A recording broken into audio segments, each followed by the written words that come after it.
அப்புறம் விஜயகாந்த் சாரை பற்றி நிறைய பேசியாச்சு. நிறைய பேசினா எல்லா உண்மையில் சொல்லிட்டாங்க.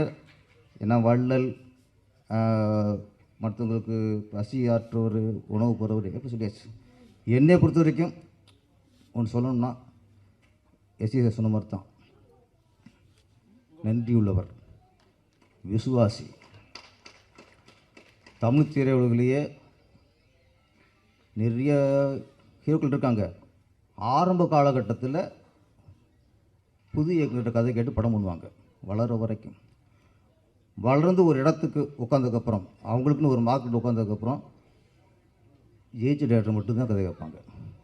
ஜெயிச்ச இயக்குனர் மட்டும் தான் படம் பண்ணுவாங்க. ஆனால் கேப்டன் அவர் மட்டும்தான் 157 படம் பண்ணியிருக்காரு. 150 படத்துக்கு அப்புறமும் புதிய இயக்குனருக்கு வாய்ப்பு கொடுத்த ஒரே கதாநாயகன் கேப்டன் விஜயகாந்த் அவர்கள். இடத்துல 52